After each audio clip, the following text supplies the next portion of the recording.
English grammar का ये lesson पहला लेसन है, यानी कि पहला सबक है।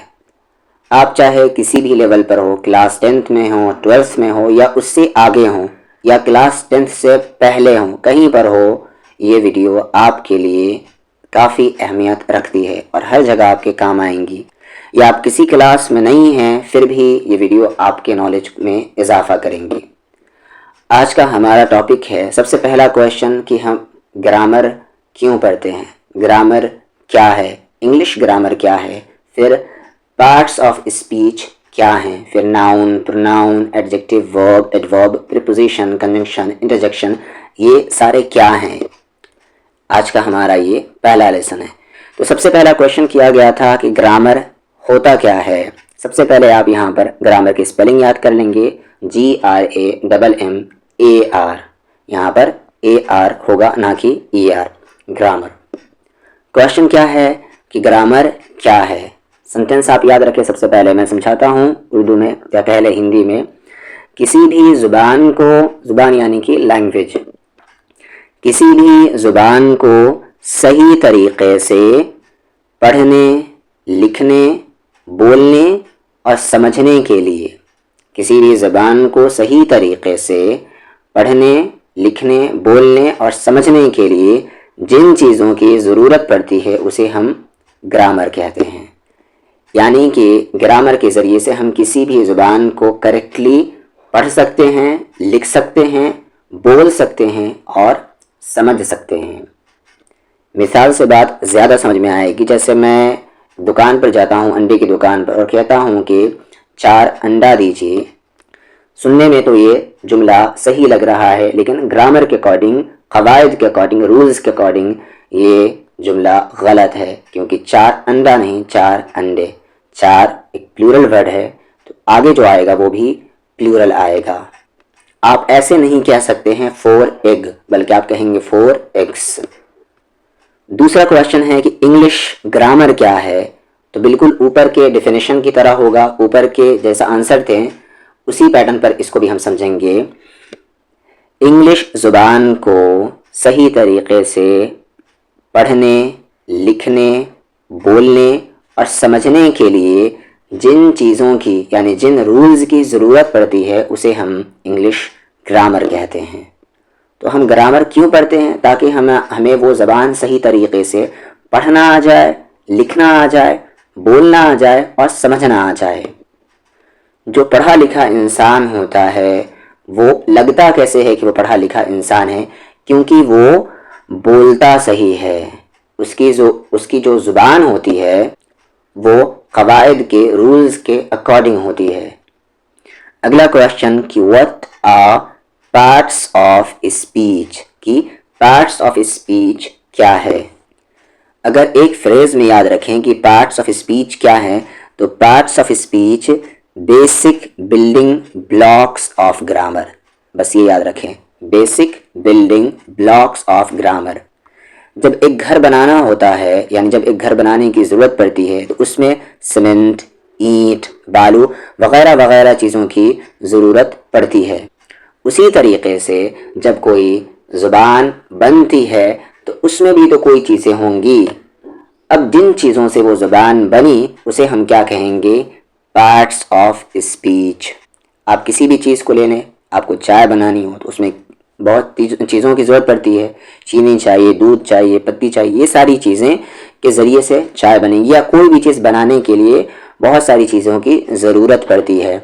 तो इंग्लिश बनाने के लिए जिन चीज़ों की ज़रूरत पड़ी उन्हें हम क्या कहें? पार्ट्स ऑफ स्पीच कहते हैं। या सिंपल ज़ुबान में समझे, कहे गए शब्दों को हम स्पीच कहते हैं। जो मैं ये बोल रहा हूँ ये क्या है? स्पीच है। कहे गए शब्दों को हम स्पीच कहते हैं। और इसी में अलग अलग जो कंपोनेंट्स हैं, जो डिस्क्राइब किया जाता है अलग अलग कंपोनेंट्स को, ये क्या कहलाएंगे? Parts of speech. आज का हमारा यही लेसन है कि हम पार्ट्स ऑफ स्पीच देखेंगे ब्रीफली, यानी कि शॉर्ट में। फिर अलग अलग हर एक पर वीडियो आएंगी। ये पार्ट्स ऑफ स्पीच इंग्लिश का बेस है। पार्ट्स ऑफ स्पीच इंग्लिश में 8 है, यानी 8 मेन पार्ट्स ऑफ स्पीच हैं इंग्लिश ज़ुबान में। अब बखूबी जानते होंगे नाउन, प्रोनाउन, एडजेक्टिव, फिर आगे वगैरह वगैरह। पहले आसान ज़बान में नाउन को समझ लेते हैं। हम 5 सेंस लेकर पैदा होते हैं, यानी हमारे पास 5 सेंसेस होते हैं। साइट देखना, हियरिंग सुनना, स्मेल करना, टेस्ट चखना, टच करना, छूना।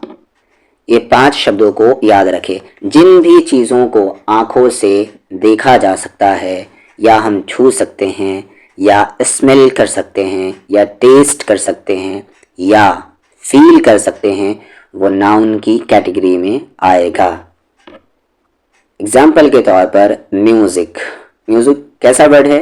आप इसे टेस्ट नहीं कर सकते, देख नहीं सकते, टच नहीं कर सकते, लेकिन आप इसे सुनते हैं। तो जिन चीज़ों को सुना जा सकता है वो भी नाउन की कैटेगरी में आएगा। मोबाइल देख सकते हैं, टच कर सकते हैं, नाउन है। चेयर देख सकते हैं, टच कर सकते हैं, नाउन है।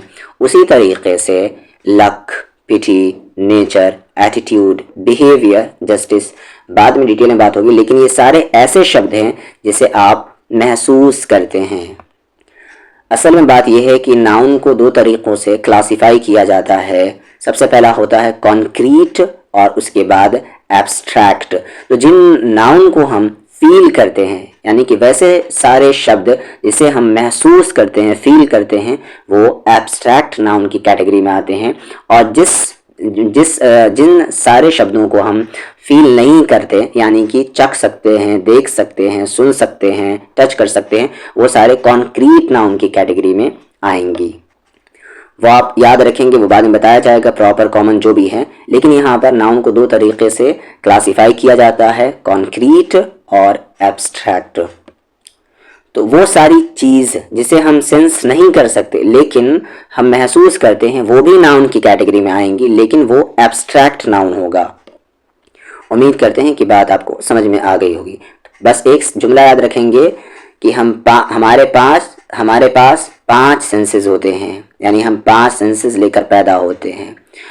जिन भी चीज़ों को आंखों से देखा जा सकता है या छुआ जा सकता है या स्मेल किया जा सकता है या टेस्ट किया जा सकता है या फील कर सकते हैं, वो सारे के सारे शब्द, वो सारे के सारे अल्फाज नाउन की कैटेगरी में आएंगे। जैसे यहाँ पर ये सारे एग्जाम्पल्स भी आप देख सकते हैं। Teacher, doctor, park, school, car, book, love, freedom. Sentence है the dog is playing in the garden. आप इसे देख सकते हैं, छू सकते हैं। गार्डन आप इसे देख सकते हैं, वहाँ पर जा सकते हैं। ये सारे नाउन की कैटेगरी में हैं। प्रोनाउन का सिंपल सा डेफिनेशन तो यही होता है, pronoun stands for a noun. यानी प्रोनाउन किसकी जगह पर आता है? नाउन की जगह पर आता है। अब सवाल ये है कि क्यों आता है? तो रिपीटेशन से बचने के लिए, नाम को बार बार रिपीट करने से बचने के लिए हम प्रोनाउन का यूज़ करते हैं। प्रोनाउन शब्द में ही नाउन है, यानी कि इसका नाउन से रिश्ता है। A pronoun is used in place of a noun to avoid repetition. जब हम नाम नहीं लेना चाहते या जब हम नाम हमें पता हो फिर भी नहीं लेना चाहते, तब हम प्रोनाउन का यूज़ करते हैं। या हमें नाउन के बारे में पता ना हो फिर भी हम प्रोनाउन का यूज़ कर लेते हैं। जैसे क्लास में थे और आप जो आपका कलम है, आपका पेन है, वो चोरी हो गया। अब जिसने चोरी की है उसका नाम तो नहीं पता, तो आप क्या कहते हैं? Someone stole my pen. किसी ने मेरा पेन चुरा लिया है। आपने उसके नाम की जगह पर, आपको उसका नाम नहीं पता था, तो आपने उसके नाम की जगह पर कौन सा शब्द यूज़ किया? समवन। तो ये समवन क्या होगा? एक प्रोनाउन होगा। आप अपने वालिद का नाम नहीं लेते बल्कि आप कहकर बुलाते हैं कि आप कहाँ जा रहे हैं। आप नाम लेकर नहीं कहते हैं कि मान ले कि खालिद हो, तो आप ये नहीं कहते कि खालिद कहाँ जा रहे, बल्कि आप ये क्या कहते हैं? आप कहाँ जा रहे हैं। तो हमें नाम पता होता है फिर भी हम प्रोनाउन का यूज़ करते हैं, या हमें नहीं पता हो तब हम प्रोनाउन का यूज़ करते हैं, या जब हमें नाम नहीं लेना चाहते तब हम प्रोनाउन का यूज़ करते हैं। यानी कि नाउन की जगह पर आने वाले अल्फाज को हम प्रोनाउन कहते हैं। जैसे यहाँ पर बुक की एग्जाम्पल है ही, शी, इट, दे, वी, ये सारे नाउन की यानी किसी के नाम की जगह पर आते हैं। जैसे she is reading a book, अब वो एक किताब पढ़ रही है। यहाँ पर बताया नहीं गया कि वो पढ़ने वाली कौन है, उसका स्पेसिफिक नाम नहीं बताया गया, बल्कि उसके नाम की जगह पर वो यूज किया गया। तो अब क्या कहेंगे प्रोनाउन का सिंपल सा डिफिनेशन कि नाउन की जगह पर आने वाले अल्फाज, आने वाले वर्ड्स प्रोनाउन कहलाते हैं। इंग्लिश में भी यहाँ पर आप याद कर सकते हैं, बेहतर है कि समझ सकते हैं। किसी नाउन या प्रोनाउन के मीनिंग में कुछ ऐड करने वाले शब्दों को एडजेक्टिव कहते हैं, यानी कि वैसे अल्फाज जो नाउन या प्रोनाउन के बारे में कुछ बताए, कुछ मीनिंग बताए, उसे हम क्या कहते हैं, एडजेक्टिव कहते हैं। एडजेक्टिव ज़्यादातर क्वालिटी बताते हैं या क्वांटिटी बताते हैं। जैसे एडजेक्टिव क्वालिटी बताएंगे या क्वांटिटी बताएंगे, इसके जो फर्दर टाइप्स है वो हम बाद में देख लेंगे। जैसे गुड गर्ल, ये हमने लड़की के बारे में क्या बताई, उसकी क्वालिटी बताई। ऑनेस्ट मैन, इंसान के बारे में मैंने क्या बताई, ऑनेस्ट की, उसके पास ईमानदारी है। उसी के बाद लिटिल नॉलेज, तो नॉलेज क्या बताया गया कि कम है, तो यहाँ पर क्वांटिटी बताई गई। जैसे कम, ज्यादा, बहुत, a lot of, lots of, ये सारे क्या हैं, क्वांटिटी बता रहे हैं। तो वैसे सारे अल्फाज जो नाउन या प्रोनाउन की क्वालिटी बताए या क्वांटिटी बताए, उसे हम एडजेक्टिव कहते हैं।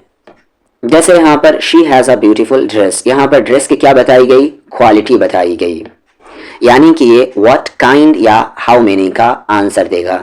सिंपल सा डेफिनेशन याद रखेंगे, किसी भी नाउन या प्रोनाउन के बारे में कुछ ऐड करना, यानी उसके बारे में बताने वाले अल्फाज को हम एडजेक्टिव कहते हैं। एडजेक्टिव चाहे वो क्वालिटी बताएगा या क्वांटिटी बताएगा, ज़्यादातर यही होते हैं। जैसा कि आप पढ़ते आए हैं कि वर्ब क्या होते हैं, एक्शन होते हैं। एक्शन वर्ड्स को हम वर्ब कहते हैं। ये बात सही है लेकिन पूरी तरीके से सही नहीं है। आगे यहां पर देखें, state, a verb shows action और a state of being. Verb क्या करता है, शो करता है एक्शन को और एक स्टेट को भी शो करता है, यानी हालत को, कैफियत को शो करता है वर्ब। जैसे यहाँ पर प्ले, डांस, सिंग, ये वर्ब हैं। ये सारे क्या हैं, वर्ब है, एक एक्शन है, तो ये तो वर्ब होंगे ही। कुछ एग्जाम्पल है यहाँ पर, I am fine, Delhi is the capital of India, I have a pen. उसके बाद तो ये इन सारे जुमले में भी क्या है, वर्ब है। क्या है, एम, इज, हैव, उसके बाद आर, ये सारे क्या हैं, ये भी वर्ब हैं। लेकिन वो किस चीज को शो कर रहे हैं, किसी एक्शन को शो नहीं कर रहे हैं, लेकिन एक स्टेट को शो कर रहे हैं, एक कैफियत को शो कर रहे हैं कि मैं अच्छा हूं। तो ये एम क्या होगा, एक स्टेट को शो कर रहा है, स्टेट ऑफ बीइंग बता रहा है, तो हम इसे भी वर्ब कहेंगे। तो आप क्या कहेंगे कि वर्ब शो करता है एक एक्शन को या एक स्टेट ऑफ बीइंग को। यहाँ पर एग्जाम्पल देख लें, रन, ईट, राइट, उसी के बाद is, was, are. He runs, ये क्या बता रहा है, यहाँ पर एक एक्शन को बता रहा है, तो ये रन आपका वर्ब हो जाएगा। उसी तरीके से आई एम फाइन, यहाँ पर एम क्या होगा, ये भी वर्ब होगा, क्योंकि ये किस चीज़ को बता रहा है, स्टेट को बता रहा है, यानी कि कैफियत या कह लें हालत को बता रहा है ये लफ्ज़। अगला लफ्ज है यहाँ पर एडवर्ब, यहाँ पर भी ऐड आ गया, यानी कि ये भी किसी के बारे में ऐड करेगा। अब किसके बारे में, वर्ब के बारे में। लेकिन ये इतना सिंपल सा डिफिनेशन नहीं है जितना लग रहा है। एक एडवर्ब जो होता है वो वर्ब को या एडजेक्टिव को या एक अनदर एडवर्ब को क्या करता है, और उसके बारे में इंफॉर्मेशन देता है, यानी उसके बारे में और ज्यादा कुछ बताता है। एडवर्ब वो शब्द हैं जो वर्ब को मॉडिफाई करती है या एडजेक्टिव को मॉडिफाई करती है या एक दूसरे एडवर्ब को मॉडिफाई करती है। साथ ही साथ आप ये भी याद रखेंगे कि एडवर्ब प्रीपोजिशन, कंजंक्शन या पूरे के पूरे सेंटेंस का मीनिंग भी बदल सकती है। हम बाद में देखेंगे इसे। एक मिसाल देखें यहाँ पर, ही ड्राइव्स फास्ट। यहाँ पर ये फास्ट वर्ड किसको डिस्क्राइब कर रहा है, किसके बारे में इंफॉर्मेशन दे रहा है, ड्राइव के बारे में, कि वो ड्राइव कैसा करता है, फास्ट करता है। तो ये फास्ट शब्द कैसे क्या होंगे, एडवर्ब होंगे। जैसे कि मिसाल था, ही इज रिच। रिच क्या है, यहाँ पर एक एडजेक्टिव है क्योंकि नाउन के बारे में बता रहा है, ये प्रोनाउन के बारे में बता रहा है। अब इसी को मैं कहूँ ही इज वेरी रिच, वो बहुत ज़्यादा दौलतमंद है। तो ये वेरी शब्द क्या होंगे, ये एडवर्ब होंगे, क्योंकि ये वेरी किसको मॉडिफाई कर रहा है, रिच को, एडजेक्टिव को मॉडिफाई कर रहा है। तो एडवर्ब के बारे में याद रखेंगे कि एडवर्ब वो सारे शब्द हैं, वो सारे अल्फाज हैं जो वर्ब को या एडजेक्टिव को या खुद एक अनदर एडवर्ब को मॉडिफाई करे, उसे हम एडवर्ब कहते हैं। फर्दर डिटेल्स एडवर्ब के टॉपिक में हम देखेंगे। प्रीपोजिशन, प्री मतलब होता है पहले, पोजीशन यानी कि जगह, प्रीपोजिशन यानी कि ये क्या करेगा, ये किसी के पोजीशन को बताएगा, यानी किसी भी चीज की पोजीशन दिखाने वाले अल्फाज को हम प्रीपोजिशन कहते हैं। जैसे आप कहते हैं एट होम, तो ये आपके पोजीशन को बता रहा है कि आप कहाँ पर है। इन फ्रंट ऑफ, घर के सामने, इन फ्रंट ऑफ, सामने, पोजीशन को शो कर रहा है। डेफिनेशन देख ले यहाँ पर, अ preposition shows the relationship between a noun, वही रिलेशन बताएगा, पोजीशन बताएगा एक नाउन का या प्रोनाउन का या अनदर वर्ड का एक सेंटेंस में। एग्जाम्पल यहाँ पर प्रीपोजिशन क्या आते हैं, in, on, at, under, between. The book is on the table, यहाँ पर क्या बताया गया, बुक का पोजीशन बताया गया टेबल के साथ। आप कह सकते हैं रिलेशन भी बताया गया टेबल के साथ कि वो कहाँ पर है, टेबल के ऊपर है। तो सिंपल सा डिफिनेशन याद क्या रखेंगे कि किसी भी चीज की पोजीशन दिखाने वाले अल्फाज को हम प्रीपोजिशन कहते हैं। कंजंक्शन, कंजंक्शन, ये कन तो समझ में नहीं आ रहा होगा, लेकिन आपको ये जरूर समझ में आ रहा होगा। जंक्शन, जंक्शन क्या होता है, वहां पर रेलवे लाइंस होती है जो अलग अलग जगह जाने के लिए बनी होती है, यानी कि वहां पर ऐसी लाइंस होती हैं जो अलग अलग जगहों को जोड़ती है। तो कंजंक्शन का जो सेंस आएगा वो जोड़ने के सेंस में आएगा। तो यहाँ पर देख ले, अ कंजंक्शन कनेक्ट्स वर्ड्स, ये क्या करता है, वर्ड को कनेक्ट करता है, चाहे वर्ड को कनेक्ट करेगा या फ्रेजेस को या क्लॉज को, सेंटेंस को कह ले, जैसे यहाँ पर एंड, बट और बिकॉज या बिकॉज कह लें। I wanted to go, it was raining, ये दो सेंटेंस को जोड़ने का काम कौन कर रहा है, बट, कि मैं जाना तो चाहता था लेकिन बारिश हो रही थी। तो ये जो लेकिन शब्द है ये क्या है, कंजंक्शन है, क्योंकि ये दोनों सेंटेंस को क्या कर रहे हैं, जोड़ रहे हैं, कनेक्ट कर रहे हैं। लास्ट है हमारा, last but not the least, interjection. Junction से आपको कुछ याद आ रहा होगा, इंजेक्शन। इंजेक्शन लगने से हमारी फीलिंग क्या होती है, बाहर आती है। जब आपने कभी इंजेक्शन लगवाया होगा तो क्या कहते हैं, वो अचानक जो फीलिंग होती है, जो स्ट्रांग इमोशन होती है, वो बाहर आती है। तो फीलिंग्स और इमोशंस को जब आप शो करते हैं जिस अल्फाज में, वैसे अल्फाज को हम कहते हैं इंटरजेक्शन। खुशी दिखाने के लिए, गम दिखाने के लिए, जैसे आप कहते हैं ओ, जैसे, और उसके बाद वाओ, फिर आउच, चोट लगी, तो ये सारे शब्द क्या होंगे, इंटरजेक्शन होंगे। एक जुमला है आपके लिए, oh my dog, my big dog quickly ran between the trees and bark loudly. यहाँ पर एक जुमला है, इसमें आपको बताना है कि इसमें कौन कौन से जो शब्द है वो कौन से पार्ट्स ऑफ स्पीच में आएंगे, यानी कि कौन नाउन है, प्रोनाउन है, बाकी सारे हैं।